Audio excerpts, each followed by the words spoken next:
నువ్వు ఎంత ఏడ్చినా, ఎంత కన్నీరు కార్చినా నీ మీద కనికరించేవాళ్లు ఇక్కడ ఎవ్వరూ లేరు. నువ్వు చేసిన తప్పు, మోసం అలాంటిది. వెళ్ళు. మేడం, నేను చెప్పేది కాస్త వినండి మేడం. మేడం, పొమ్మంటే వినబడ్డం లేదా? రా మేడం, మేడం, ప్లీజ్ మేడం.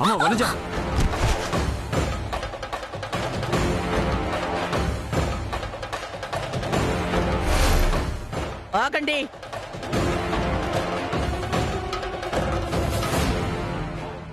నా మాట కాదని మీలో ఎవ్వరు ఒక్కడుగు ముందుకేసినా నా మీద ఒట్టే.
ఏంటి సరసు, అంతలా ఆలోచిస్తున్నావు?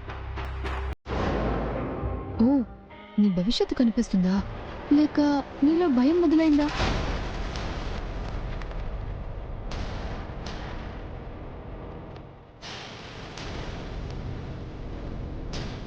వనజాకకి అమ్మ, చెల్లి ఉన్నారు. పొమ్మంటే వాళ్ళింటికి పోతుంది. మరి నువ్వెక్కడికి పోతావు?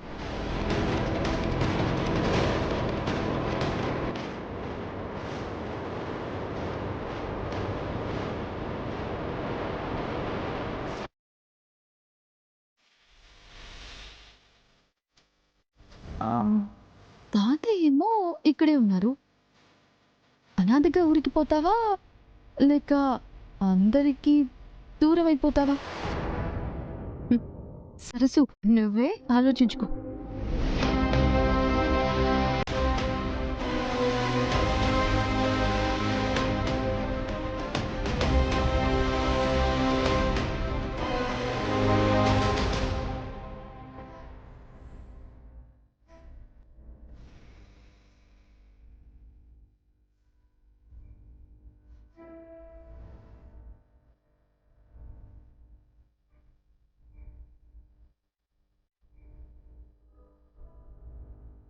వచ్చి రాని ఇంగ్లీష్ మాట్లాడుతుంటే తన స్లాంగ్ అంతే అనుకున్నాను, కానీ చదువు విషయంలో అసలు ఇలా చేస్తుందనుకోలేదు.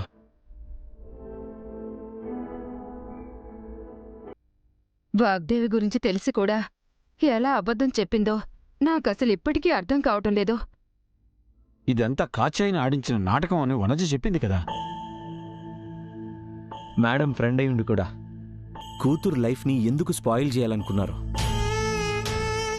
ఒక్క అబద్ధం వల్ల ఫ్యామిలీ మొత్తం డిస్టర్బ్ అయింది.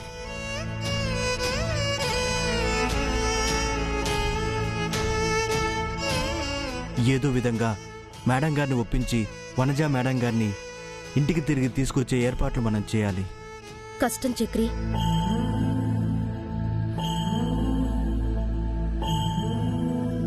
వదిన అబద్ధం చెప్పింది చదువు విషయంలో. క్షమించే ఛాన్సే లేదు. మేడం తన నిర్ణయాన్ని అస్సలు మార్చుకోరు. 10వ తరగతి చదివి విదేశాల్లో చదువు గురించి అబద్ధం ఆడినందుకే అమ్మగారు వనజమ్మ మీద ఎంత కోపడ్డారే. నాకు చదివే రాదని తెలిస్తే అసలు బ్రతకనిస్తారా?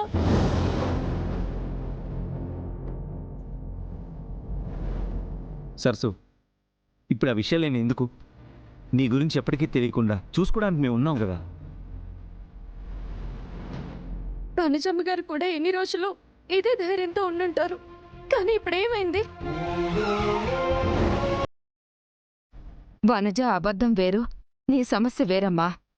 కానీ అమ్మగారి కోపంలో శిక్షలో మార్పు ఉండదు కదమ్మా.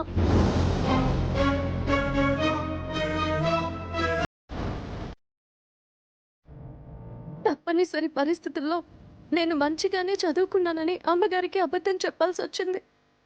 అదే నిజమని అమ్మగారు ఇప్పటికి కూడా నమ్ముతున్నారు.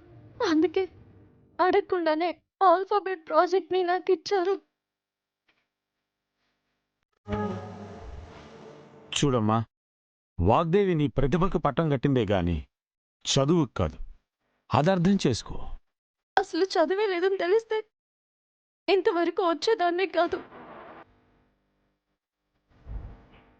ఇన్ని రోజులు అమ్మగారు నా మీద పెంచుకున్న నమ్మకం, గౌరవం, కోపం ద్వేషంగా మారితే నేను తట్టుకోలేను.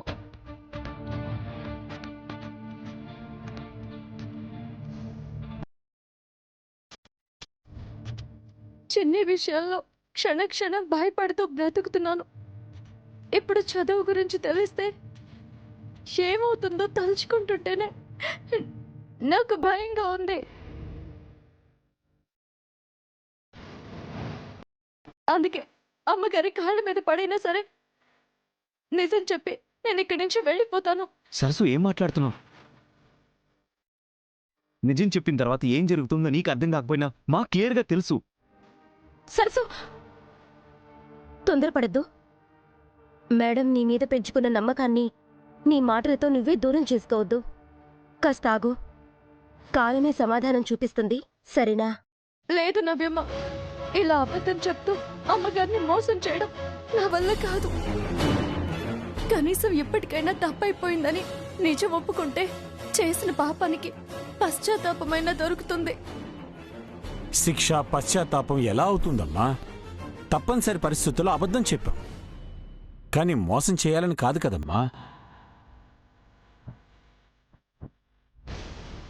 అదంతా ఇంటి క్షేమం కోసమే కదా. ఇదంతా వాగ్దేవి అర్థం చేసుకున్న రోజు వస్తుంది. అప్పటిదాకా నువ్వు ఏ నిర్ణయం తీసుకోకూడదు, సరేనా? ఈ ఇంట్లో నేను ఉండడానికి చదివే కొన ప్రాణం అని తెలిసి ఎలా ఉండగలను చెప్పండి మావయ్య. నా మంచి కోరే మీ అందరికీ చేతులెత్తి దండం పెడుతున్నాను. కానీ మీ మాటలతో అమ్మగారిని మోసం చేసే ధైర్యం మాత్రం నేను తెచ్చుకోలేను.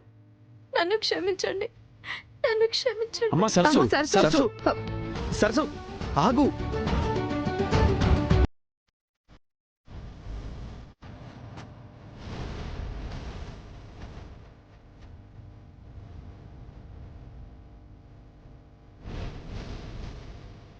ఏంట్రా ఈ అమ్మాయి అర్థం చేసుకోదు? రాహుల్ వెళ్ళాడు కదా డాడ్, ఇంకే సమస్య ఉండకుండా అంతా తను చూసుకుంటాడా?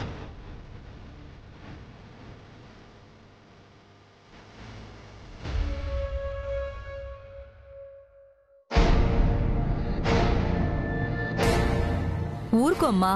తప్పైపోనాదని కాలు పట్టుకున్నా కనికరించలేదే మా అత్త. అందరూ నువ్వు చూస్తుండగానే మెడ పట్టుకొని బయటికి గెంటేసినది.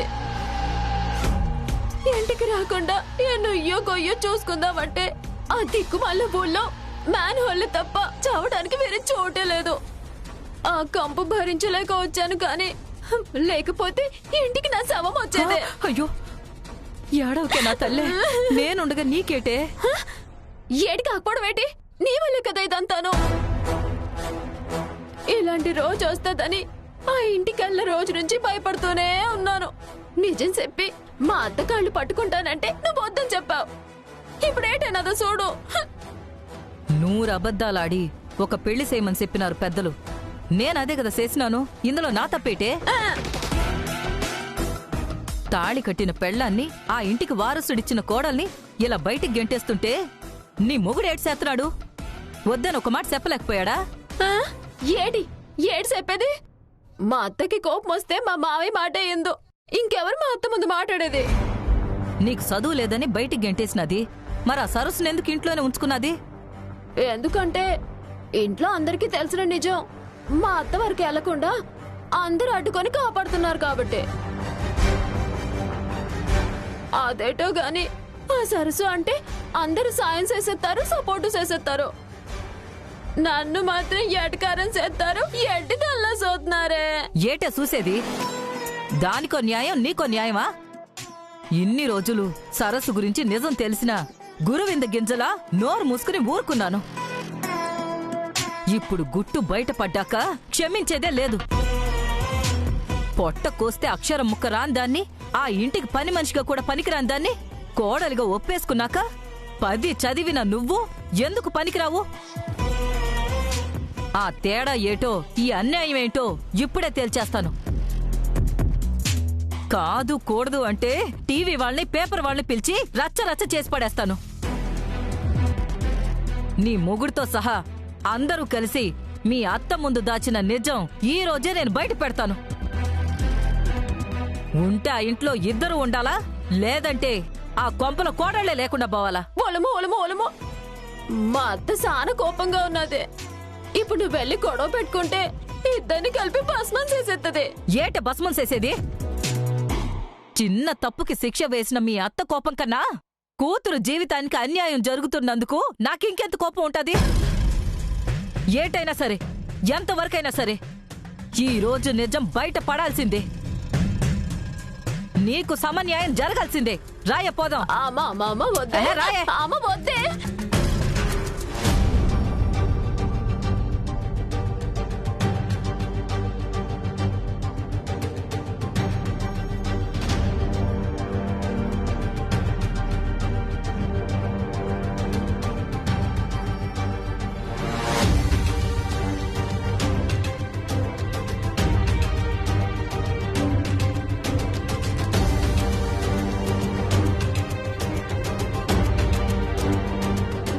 సరసు ప్లీజ్ సరసు, నా మాట విను.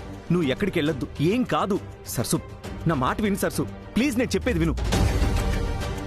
సరసు ప్రతి సమస్యకి పరిష్కారం ఉంటుందని నువ్వే చెప్తావు కదా, అలాంటిది నువ్వు ఇలా తొందరపాటు నిర్ణయాలు ఎందుకు తీసుకుంటున్నావు?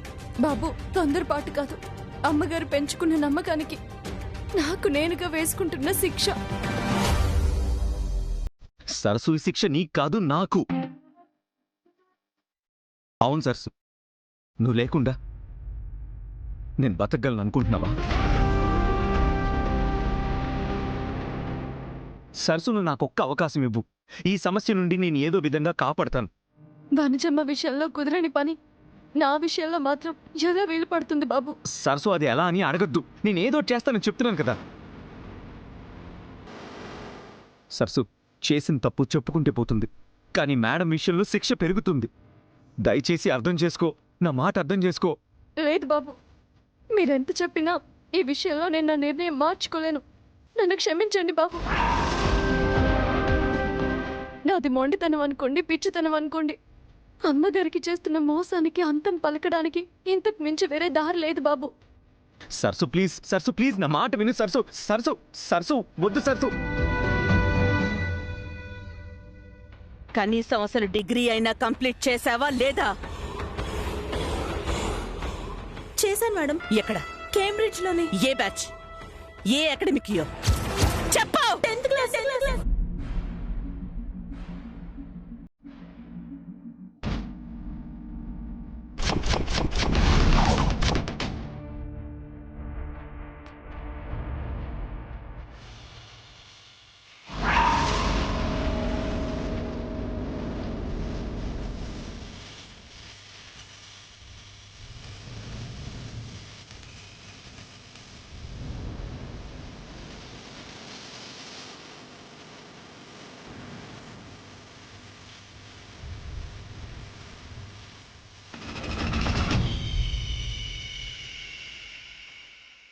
వాణి,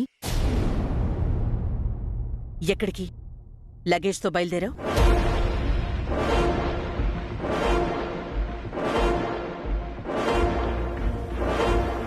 ఏమైందమ్మా?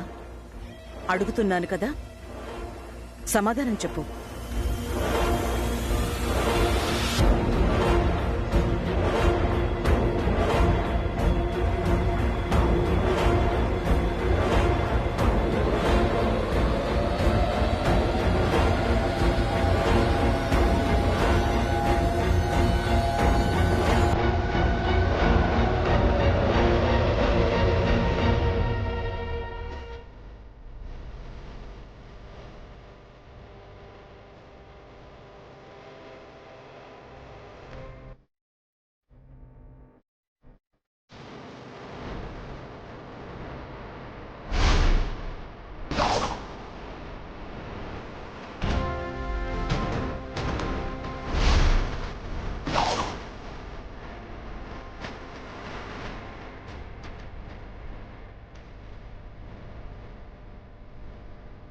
ఏం జరుగుతోంది ఇక్కడ?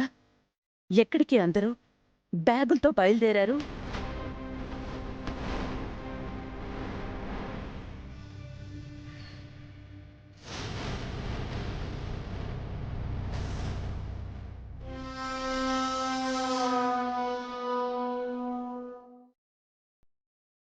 అడుగుతుంది మిమ్మల్ని, చెప్పండి.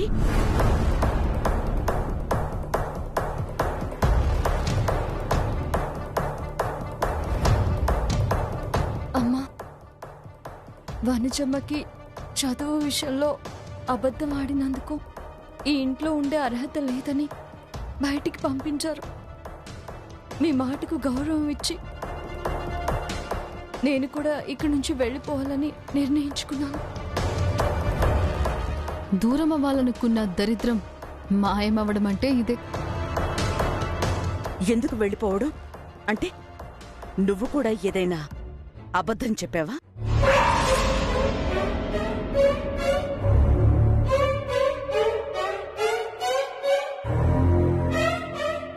నిజం చెప్పడం తప్ప నీకు వేరే దారే లేదు. ఇప్పటికైనా కక్కవే. అడుగుతుంది నిన్నే. నువ్వు కూడా వనజల నన్ను మోసం చేస్తున్నావా?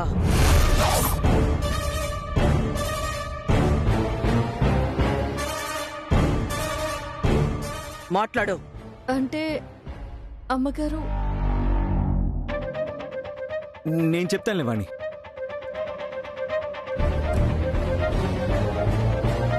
మేడం, మోసం కాదు. ఏ స్థాయి అర్హత లేకుండా తను ఇంట్లో ఉంటుందని ఫీల్ అవుతుంది.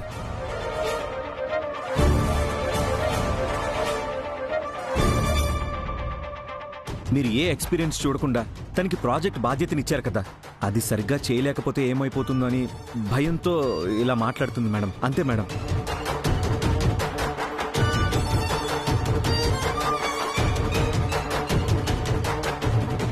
చదువు వల్ల మనిషికి జ్ఞానం వస్తుంది. ఆ జ్ఞానం వల్లే నువ్వు క్రిటికల్ టైమ్స్లో మంచి నిర్ణయాలు తీసుకున్నావు. సో చదువు గురించి ఏ అనుమానం నాకు లేదు.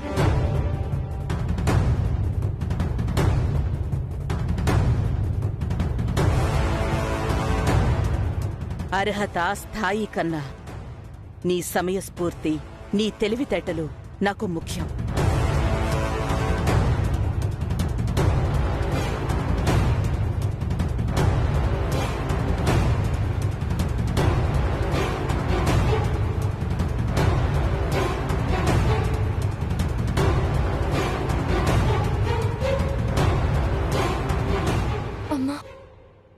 నేనెవరో, నా గురించి ఏ వివరాలు తెలియకుండా మీరు నన్ను అభిమానించారు.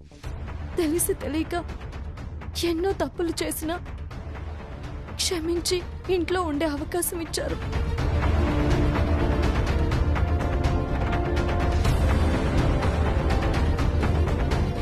కానీ వనజమ్మ విషయంలో మాత్రం